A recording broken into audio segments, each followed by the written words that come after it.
Trouble doesn't always wear a suit. Sometimes it shows up in overalls with a busted truck and a missing flock. Hank Carter didn't call me for sympathy. He called because his story was next in line for a shallow grave. The smoke hadn't cleared, and neither had the lies. Hank Carter stood in the ruins of his family's legacy, a blackened husk of a barn, and the silence of livestock that used to make this place hum. They weren't right. My hogs, my chickens, they changed, stopped eating, got real jittery. I blame the feed. PETINA's been a pretty good product, and it's cheap compared to other feeds on the market.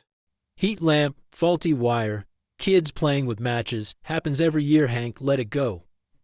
None of this would have happened if I didn't complain. They offered money, and I told them to go to hell. I guess this'll teach me. I clocked the sheriff's eyes. He wasn't convinced either. But conviction and speaking up are two different beasts around here. Paid a visit to the folks shoveling the fuel into this fire, the local feed mill. A fresh coat of paint didn't cover the tension inside. PETINA signed a new contract. Said it was top-of-the-line stuff. Enhanced nutritional formula. Said it would make the animals grow faster and healthier. I couldn't wait to offer it to our community. Not to mention I got a nice bonus. He handed me a bag like it weighed 1,000 pounds. I knew a guy in St. Louis who could crack it open and tell me what was really inside. Funny thing about progress, it's got a habit of torching the past on its way through town. The lab ran hot with findings, gene-modifying additives, the kind outlawed in most civilized countries. But that wasn't the worst of it.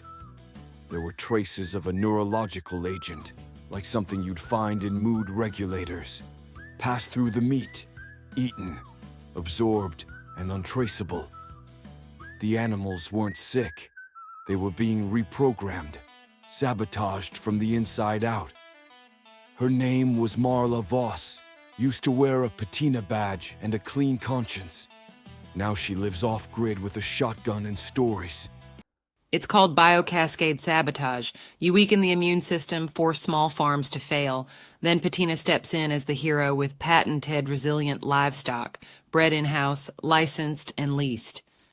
First they came for the chickens, then the hogs, then the cows, and then the truth. But I've got a long memory. I leaked what I had to an underground newswire. PETINA blamed rogue contractors, fired a few middlemen, and tightened their grip.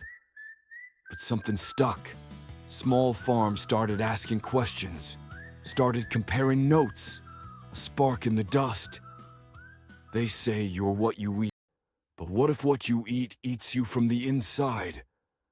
In this town, nothing's organic, not even the lies. Like and subscribe. We'll help you to remember what they want you to forget.